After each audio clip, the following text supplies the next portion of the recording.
Hey there, Damien here from Game Innovator, and I shall be bringing you the fourth and final thrilling chapter of the story, Spanish Slices. So yeah, it's been quite a little ride that we've had so far, and yeah, this chapter will conclude the Spanish part of the Slices saga. So there's more stuff planned to come, although yeah, the timeline is yet to be decided. So without further ado, let's click on over to the chapter number 4.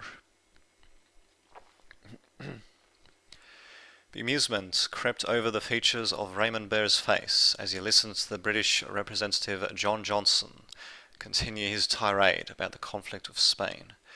Now I ask you, Ramon, why has Spain violated the sovereignty of the British colony of New London on Mars with this savage attack? John asked Ramon. Ramon stood up slowly in his seat and looked around at the representatives at the United Nations Assembly Room. Finally, he spoke. Johnson, the reason has remained the same as before. The British hacked our government servers containing geological survey data of certain areas on Mars and then stole our location in the Martian region known to have the highest amount of usable minerals to mine, Raymond said. We have heard your baseless accusations before, Ramon. I don't think the civilized world will stand for an invasion made without warning based on your flimsy excuses. A few of the other representatives in the assembly hall quietly talked amongst themselves, waiting for Ramon's response. Your intelligence agencies have made it hard to retrieve the necessary evidence. However, we have obtained evidence from your agency's servers that proves my statement, Ramon began. More members in the hall started to talk amongst themselves. Ramon gestured to his assistant, who started handing out folders of documents to the other representatives. Within these folders, you'll find evidence of our servers being illegally accessed by the British and data stolen, Raymond said before he sat down. As the folders were passed around to all the representatives, Ramon couldn't help but smile slightly at John.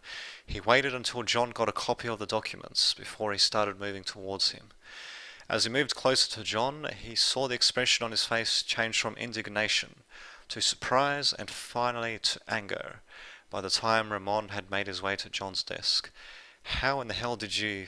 Never mind, John said, his face slowly turning red.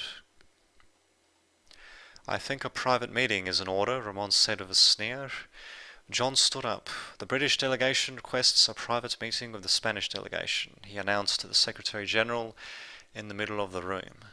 Understood. Does the Spanish delegation accept this request? Inquired the Secretary-General. Yes, we do on the condition that the delegation from Argentina attend as well, said Ramon. Fine. The British delegation accepts Argentina to attend the private session, said John. Ramon, John, and the Argentinian representative Castro Cid walked to one of the nearby conference rooms. Their assistants accompanied them, carrying various documents with them. One of the guards at the entrance of the room bellowed the usual. Ian Field is active to ensure privacy of this session. Please make sure to leave all electronic devices outside. Documents and drinks were spread out on the conference table once everyone had made their way into the room and sat at the table. I suppose it's rather fitting that your RG lackeys join us as well, snickered John. Argentina is an important trading and defense partner of Spain, John. We're here to bring an end to the hostilities and get a fair deal. That's not too much to ask for, given the information and territory you've stolen, surely? Ramon asked with a raised eyebrow. I don't know how you got that information. Don't think this changes anything, John declared. On the contrary, this info makes our incursion into New London pretty well justified. Maybe in the eyes of some nations, your attack won't succeed, Ramon. The Argentinian representative finally spoke. All we're looking for, John, is simply to be allowed to take what is rightfully ours. Not on your Nelly, Castro. You and your Spaniard bastards may have the element of surprise, but it's only a matter of time before you're driven out of the Falklands and New London, John said. Ramon nodded at his assistant, who simply placed one document in front of John. These are our peace terms. They include giving the Falklands to their rightful owner, as well as giving the rights to certain parts of Martian territory, to Spain, Ramon stated. To hell of your terms. Do you really think that you could bully our empire into... John began. Ramon raised his hand to quieten him briefly. I think you'll change your mind once New London is captured, John. Perhaps you'll want to spare your country's embarrassment of losing one of its colonies. We shall see, John said. Him and his assistant left the room, the terms document still on the table. He's angry now, but he'll come around, especially when New London is taken, Ramon said, with a smug look on his face. Do you think it can actually be done? Inquired Castro. We've already landed troops within the city's dome. All they have to do is capture the city's government house with its personnel alive. That should stay the Brits' hand at trying to retake the city until they agree to our terms. Castro simply nodded at Ramon's reassurance. By the way, Ramon, thanks for your nation's assistance at the Falklands, he said. Looks like we owe you similar thanks for your intelligence you've provided us. Ramon smiled. This is only the beginning, Ramon. If there's one thing I've learned, is that knowledge is power, and right now we're sitting on a whole pile of it. The Falklands and the dusty wastes are only the beginning. Castro smiled slightly at Ramon and his assistant. Castro and his assistant then left the room as well. Ramon's assistant began to clean up the mess of documents spread around the table from the meeting. He couldn't help but notice she was bending over just a little further than was necessary to pick up the leftover papers. As he wrote some notes down on one of the documents, he sneaked a glance at her while she was bending over. Her grey skirt was also just a little bit short but still presentable, and he could see the start of her thighs just above the tops of her stockings. Ramon could only see the side of her head, but he could swear that he saw that she was smiling as she busied herself with the documents.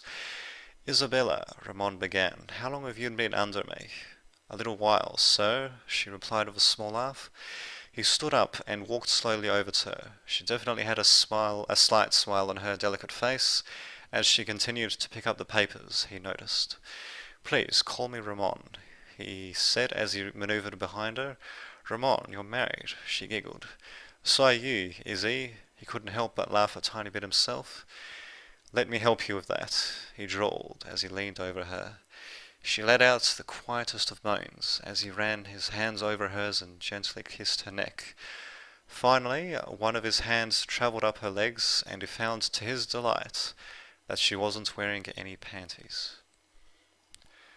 Adrenaline once again surged through Surev's veins. However, this time it was tempered with the knowledge of what happened to Jonas.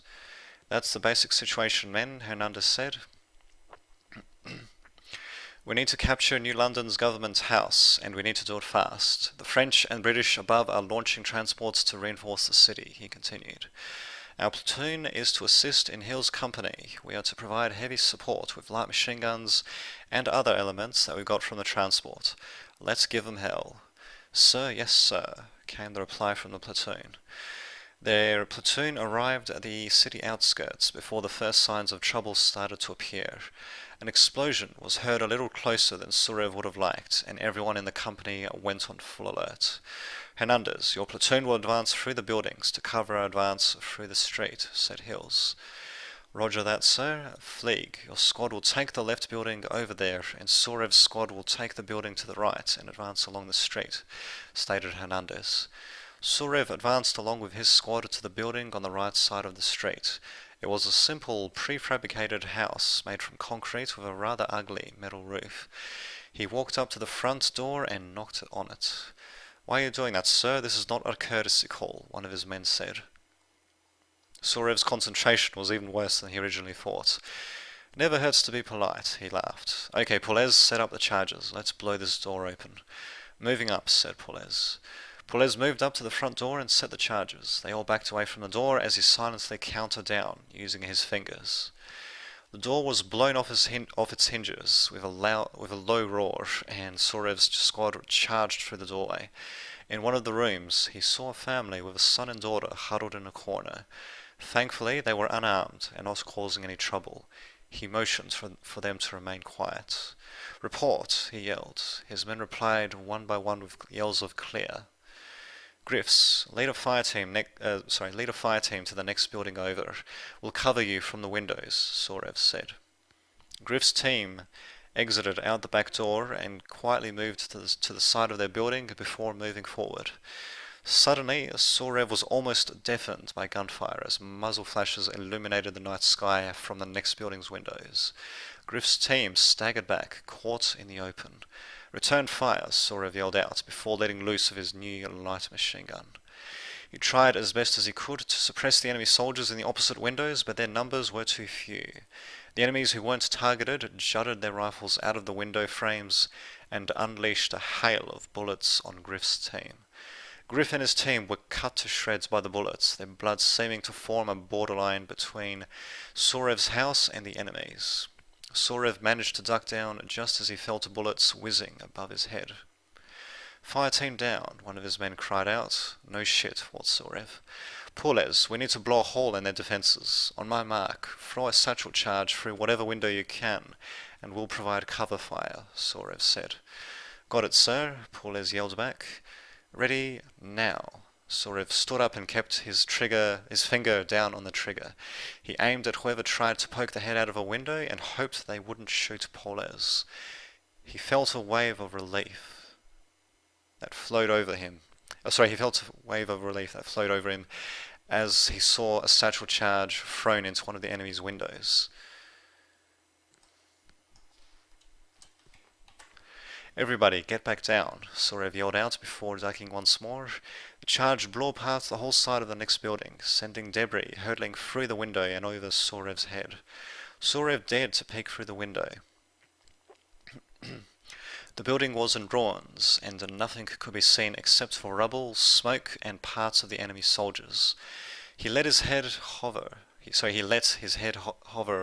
around the window as he further inspected the carnage. The far side of the enemy's house was somewhat intact, but nothing moved in the debris. He finally left his window and briefly visited the family that was holed up in their house. "I don't know if you can understand me, but if any of you move or make a sound, we'll gun you down. Understand?" he said to the family. Nobody said a word. The husband only looked back in defiance. Sorev simply put his finger to his lips briefly before leaving the room.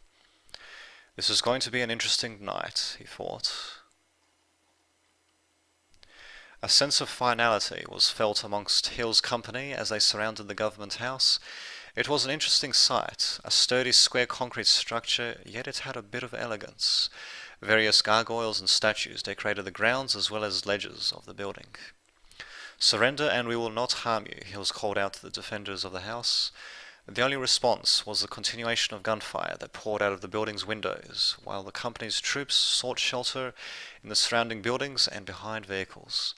Without warning, the windows of the government building closed, and security roller shutters closed over the windows soon after. "Shit, they've holed themselves pretty tightly in there," Hills cursed under his breath. "If we could breach a section, we could try to take them down with flashbang grenades, sir," Sorev said. We'll probably still have some enemy casualties. Hopefully we can capture the mayor alive," Hills mused. "What about waiting for reinforcements to arrive?" said one of Hill's own lieutenants.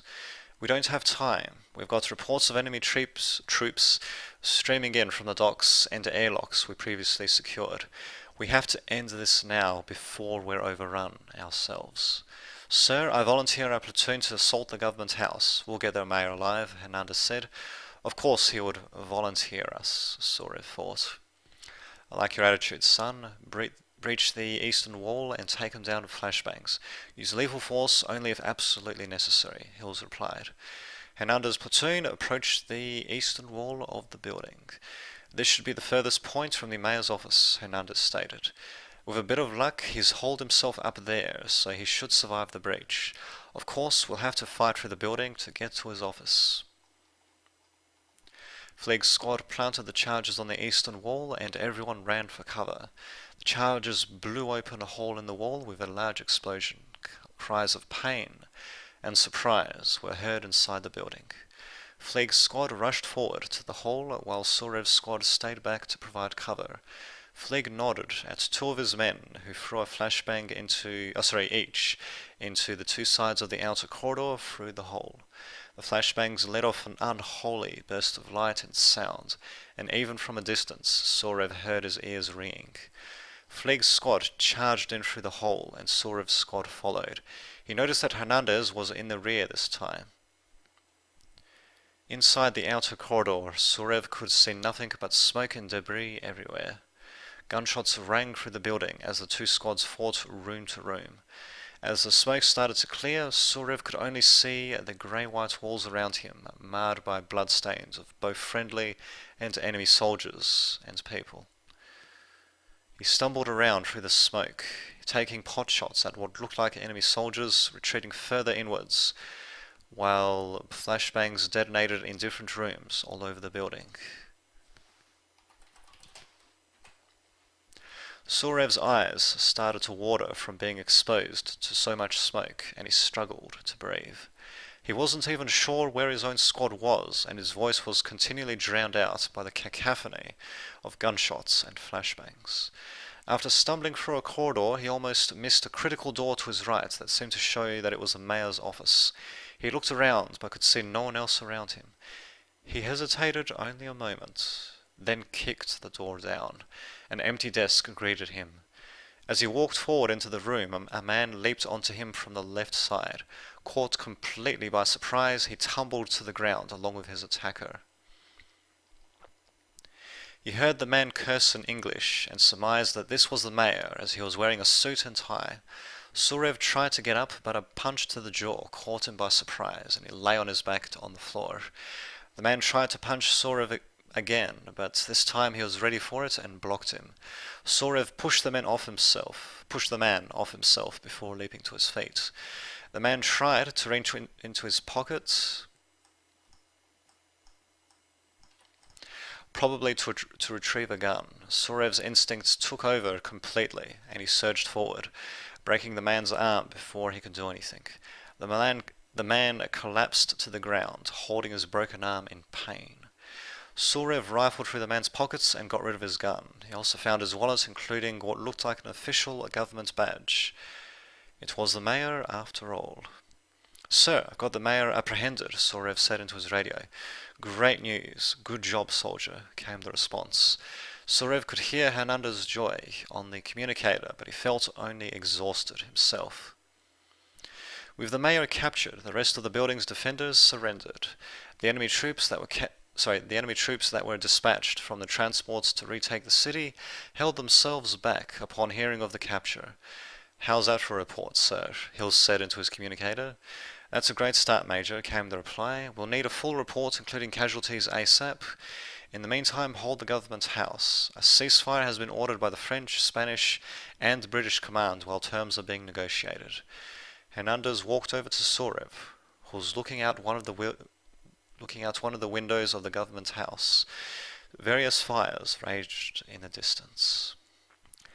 "Good job taking down that bastard. I heard he put up a hell of a fight." He slapped Surev on the back. "Thanks, sir. I hope this is all worth it," Surev replied, looking distracted. "You bet your ass it was worth it. Once the politicians get their slices of territory, we'll get our share of the glory. We might even get promoted after this." Hernandez smiled. He was right about one thing, Surev thought. This was all just to get a few slices of land. Fin. And there you have it. The final chapter to a pretty short story, but a rather action-packed one at that. So that was Spanish Slices. Check out the link in the description of the video, of course, if you want to see just a pure text version of the story on DeviantArt. Otherwise, yeah, let me know what you thought of the entirety of the story, and yeah, just provide any feedback that comes to mind, and improvements that can be made, that sort of stuff, what you'd like to see for the next story. And yeah, as for the next few short stories, I've got a few ideas in mind actually. I won't necessarily be continuing this slices series for the next story. I might be going on with a different story. I have a few different things in the pipeline basically. But yeah, there are two more stories planned. So the next one is going to be British slices, where the Empire strikes back, and the third and most likely the final story in the Slices series is going to be Chinese Slices, which basically sees the Chinese rise to power. So, yeah, fun times ahead, to say the least. And yeah, as for DeviantArt, I'm going to be relatively soon. I'm going to be submitting some actual artwork on the site itself. So, going to be 2D art, something that I haven't done for a very long time actually. So, going to be a little bit rusty, but yeah, should be pretty fun at the very least. Hopefully, you'll enjoy that. So, it's going to feature mostly militaristic stuff with some other stuff thrown here and there. So, stay tuned for that. And I shall see you all next time.